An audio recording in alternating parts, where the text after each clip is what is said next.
ನಮಗೆ ಸಾರಾಯಿ ಅಂಗಡಿಗಳು ಬೇಡ, ರೆಸಿಡೆನ್ಷಿಯಲ್ ಶಾಲೆಗಳು ಬೇಕು. ನಮ್ಮ ಮಕ್ಕಳಿಗೆ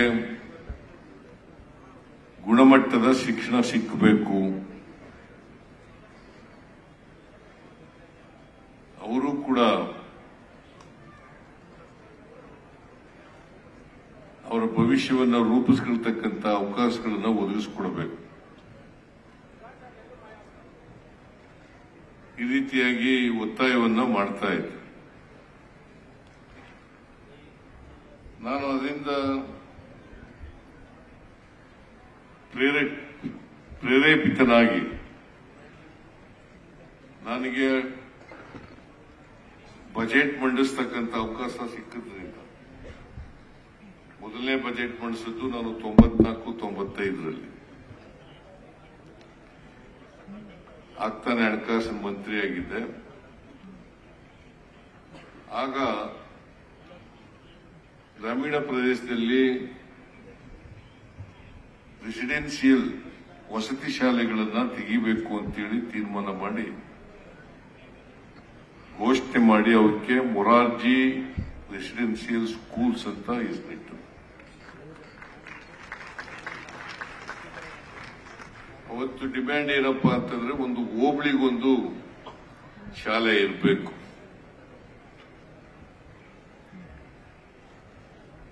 ಅವತ್ತಿನಿಂದ ನಿರಂತರವಾಗಿ ಶಾಲೆಗಳು ಪ್ರಾರಂಭ ಆಗ್ತಾ ಬಂದವು. ನಾನು 94, 95, 99ವರೆಗೂ ಹಣಕಾಸಿನ ಮಂತ್ರಿ ಇದೆ. ಪ್ರತಿ ವರ್ಷ ಈ ರೆಸಿಡೆನ್ಷಿಯಲ್ ಶಾಲೆಗಳನ್ನು ತೆಗಿತಕ್ಕಂಥ ಕೆಲಸವನ್ನ ಸರ್ಕಾರ ಮಾಡುತ್ತೆ. ಇವತ್ತು ಸಮಾಜ ಕಲ್ಯಾಣ ಇಲಾಖೆಯಲ್ಲಿ 833 ರೆಸಿಡೆನ್ಷಿಯಲ್ ಶಾಲೆಗಳಿದ್ದಾವೆ. ಪರಿಶಿಷ್ಟ ಜಾತಿ, ಪರಿಶಿಷ್ಟ ವರ್ಗ, ಹಿಂದುಳಿದ ವಿಭಾಗ. ಇದಲ್ಲದೆ ಅಲ್ಪಸಂಖ್ಯಾತರ ಕಲ್ಯಾಣ ಇಲಾಖೆಯಲ್ಲಿ 113 ರೆಸಿಡೆನ್ಷಿಯಲ್ ಶಾಲೆಗಳಿದ್ದಾವೆ.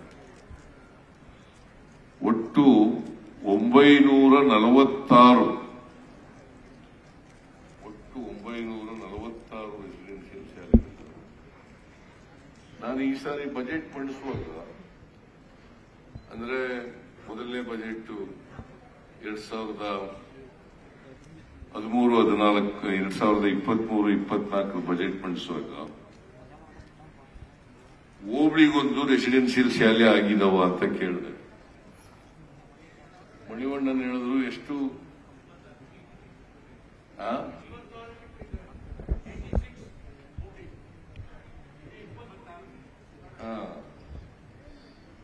ಅಷ್ಟು ಹೋಬಳಿಗಳಲ್ಲೂ ಕವರ್ ಆಗಿಲ್ಲ. ಕೆಲವು ಹೋಬಳಿಗಳಲ್ಲಿ, ಕೆಲವು ತಾಲೂಕುಗಳಲ್ಲಿ ಜಾಸ್ತಿ ಆಗ್ಬಿಟ್ಟಿದ್ದಾವೆ, ಒಂದು ಶಾಲೆಗಿಂತ ಜಾಸ್ತಿ ಆಗ್ಬಿಟ್ಟಿದ್ದಾವೆ. ಆದರೆ ಸಮಾನವಾಗಿ ಹಂಚಿಕೆ ಆಗಿಲ್ಲ, ಎಲ್ಲ ಹೋಬಳಿಗಳಲ್ಲೂ ಕೂಡ ಆಗಿಲ್ಲ. ಹಾಗಾಗಿ ಎಲ್ಲ ಹೋಬಳಿಗಳಲ್ಲೂ ಕೂಡ ಒಂದು ಇರಲೇಬೇಕು. ಇರೋರನ್ನ ಕಿತ್ಕೊಡೋದು ಬೇಡ, ಎಲ್ಲ ಹೋಬಳಿಗಳಲ್ಲೂ ಕೂಡ ಒಂದು ಶಾಲೆ ಇರಲೇಬೇಕು, ರೆಸಿಡೆನ್ಷಿಯಲ್ ಶಾಲೆ ಇರಲೇಬೇಕು ಅಂತೇಳಿ ಈ ವರ್ಷ 20 ರೆಸಿಡೆನ್ಷಿಯಲ್ ಶಾಲೆಗಳನ್ನ ಪ್ರಾರಂಭ ಮಾಡಲಿಕ್ಕೆ ಅನುಮತಿಯನ್ನ ಕೊಟ್ಟಿದ್ದೇವೆ. ಮುಂದಿನ ವರ್ಷ ಇನ್ನೂ ಜಾಸ್ತಿ ಕೊಡ್ತೀವಿ. ಒಟ್ಟಾರೆ ನಮ್ಮ ಉದ್ದೇಶ ಪ್ರತಿ ಹೋಬಳಿ ಮಟ್ಟದಲ್ಲಿ ಒಂದು ರೆಸಿಡೆನ್ಸ್ ಶಾಲೆ ಇರಲೇಬೇಕು.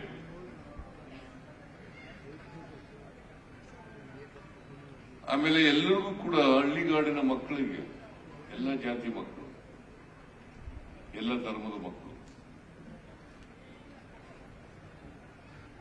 ಎಲ್ರಿಗೂ ಕ್ವಾಲಿಟಿ ಎಜುಕೇಶನ್ ಸಿಕ್ಕಬೇಕು. ಅಂದ್ರೆ ಗುಣಮಟ್ಟದ ಶಿಕ್ಷಣ ಸಿಕ್ಕಬೇಕು.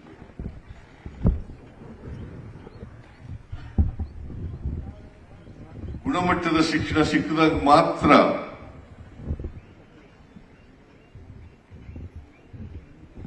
ಗುಣಮಟ್ಟ ಅಂತಂದ್ರೆ ವೈಚಾರಿಕತೆಯಿಂದ ಕೂಡಿರ್ತಕ್ಕಂಥ ಶಿಕ್ಷಣ, ವೈಜ್ಞಾನಿಕತೆಯಿಂದ ಕೂಡಿರ್ತಕ್ಕಂಥ ಶಿಕ್ಷಣ ಸಿಗ್ತದೆ. ಹುಟ್ಟುತ್ತಾ ಯಾರು ದಡ್ಡರಲ್ಲ, ಅದರ ಅವಕಾಶಗಳು ಸಿಕ್ಕಿರ್ಲಿಲ್ಲ ಅಷ್ಟೇ.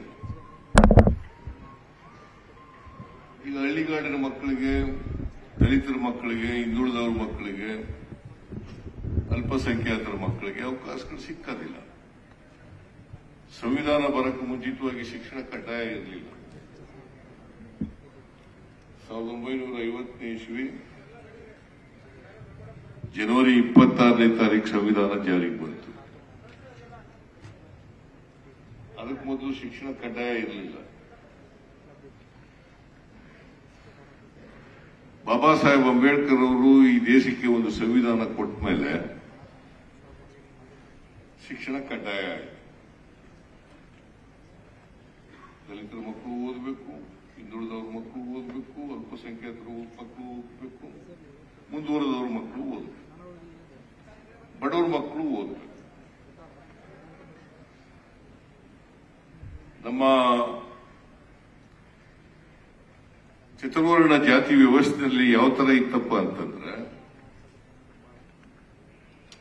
ಶೂದ್ರರ ಮಕ್ಕಳಿಗೆ ಓದ್ತಕ್ಕಂಥ ಅವಕಾಶಗಳು ಇರಲಿಲ್ಲ.